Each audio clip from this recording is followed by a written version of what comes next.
Alors, nous allons faire un détour vers un modèle un petit peu simplifié où j'ai qu'une table vente pour que je vous explique quand même ce que sont que les mesures dans Power Pivot, pourquoi il faut les utiliser. Et j'en profiterai aussi pour vous expliquer la différence entre SUM et SUMPROD. Dans Power Pivot, elle s'appelle SUM parce que c'est de l'anglais et SUMX. Voilà. Donc, je vous montre quand même que ce tableau est quand même un tableau qui a été c'est toujours le même tableau, hein, voilà. Donc il est bien dans le modèle de données et je vais faire mon tableau croisé dynamique à partir de ce modèle de données, hein. Donc je pars bien du modèle de données puisqu'on est dans Power Pivot. Pour que je puisse faire des comparaisons avec ce qu'on va calculer à côté, je vais le mettre sur la même feuille. Voilà, je fais OK. Voilà. Alors déjà, première chose, si jamais je veux calculer directement les quantités fois les prix, sans mettre et les quantités et les prix, ce que je pourrais faire, hein. D'ailleurs, je vais les mettre. Les quantités, il n'y a pas de problème. Vous voyez, les prix, il n'y a pas de problème. Si je veux faire les quantités fois les prix, c'est-à-dire ici, classiquement dans un tableau croisé dynamique, ce qu'il faudrait faire, c'est un champ calculé. D'accord. Sauf que vous remarquerez que quand on est dans Power Pivot, ici champ calculé, c'est grisé. Si vous savez pas faire des champs calculés dans un tableau croisé dynamique, on verra ça dans une autre leçon. Voilà. Alors donc d'ici, vous voyez, je ne peux pas faire de champs calculés. Ça c'est la première chose. Donc, je peux laisser somme de quantité, somme de prix, hein, mais ce qui va m'intéresser, c'est de calculer directement le montant.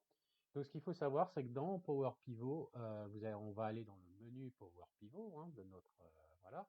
Vous avez ce qu'on appelle des mesures. C'est la même chose que des champs calculés, sauf que voilà, ça se calcule à l'intérieur du modèle de données. Et quand je dis c'est la même chose, je simplifie beaucoup parce que c'est beaucoup plus riche, beaucoup plus puissant. Par contre, ça reste par moments assez compliqué.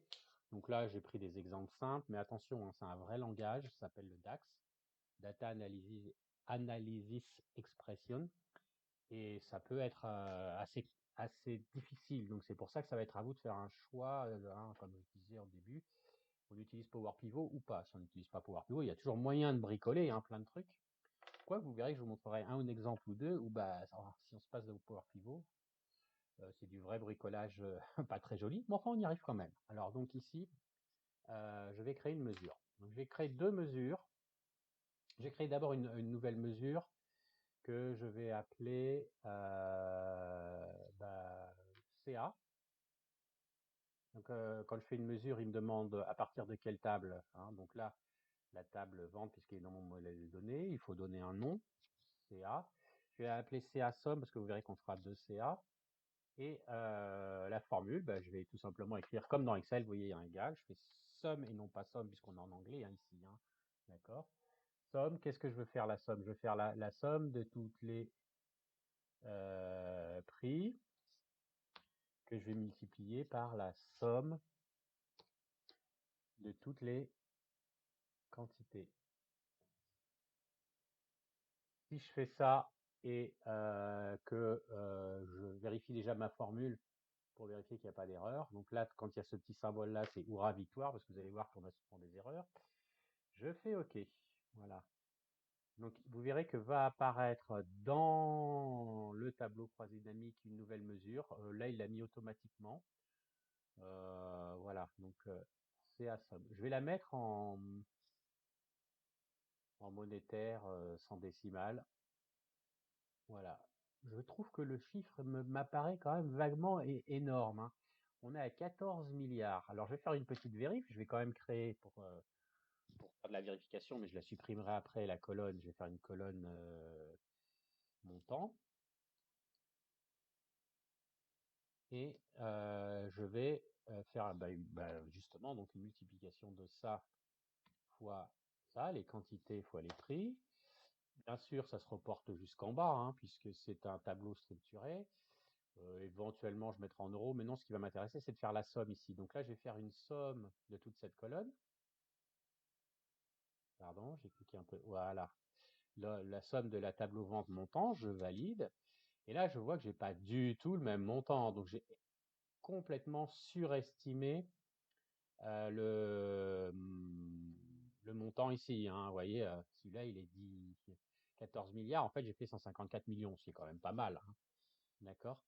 Voilà. Donc, en fait, j'aurais pu ne pas faire cette colonne supplémentaire. Je vais quand même la garder. Mais imaginons que j'ai voulu faire le calcul directement, hein. Donc, c'est-à-dire je vais la cacher. Je vais la cacher, comme ça, on va faire comme si on ne l'avait pas, même si je garde le chiffre ici, on va comparer.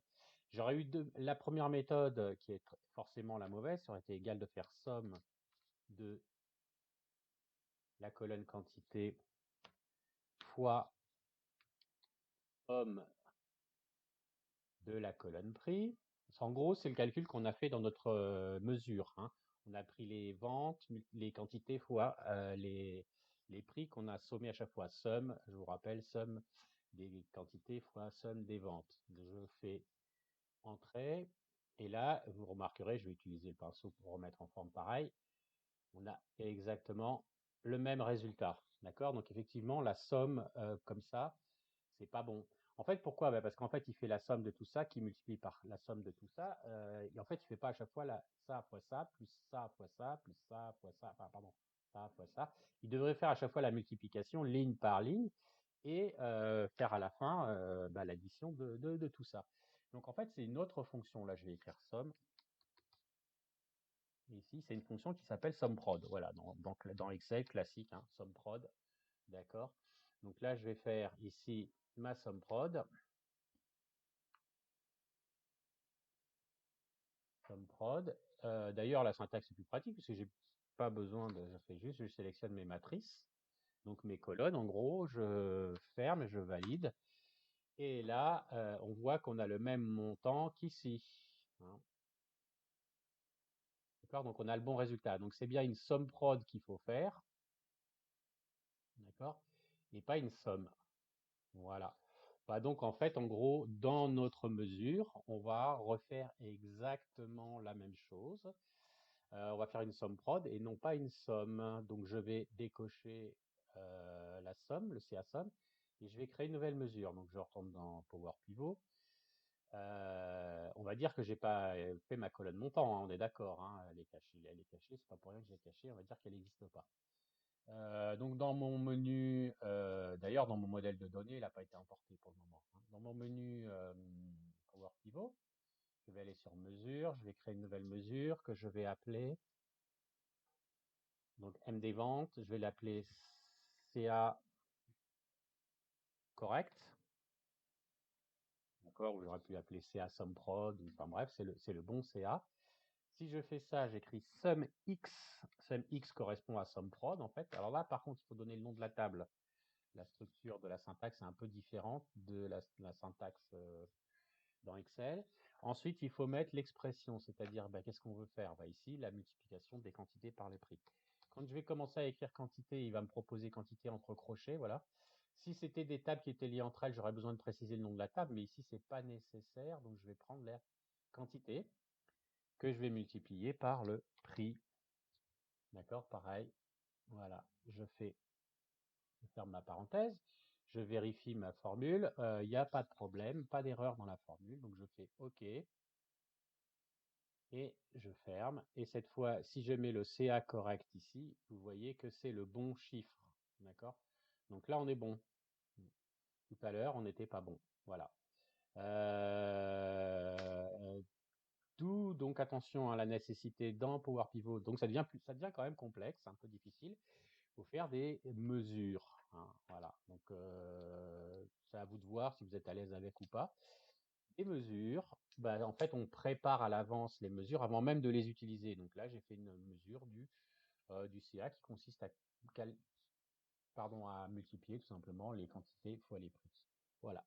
Par contre, et encore une fois, on a utilisé la fonction SUMX. Bon, bah, c'est tout. Je vais m'arrêter là pour cette vidéo. Bah, je vais passer maintenant à notre cas pratique plus réel, plus compliqué, plus complexe. Maintenant, vous connaissez les SUMX.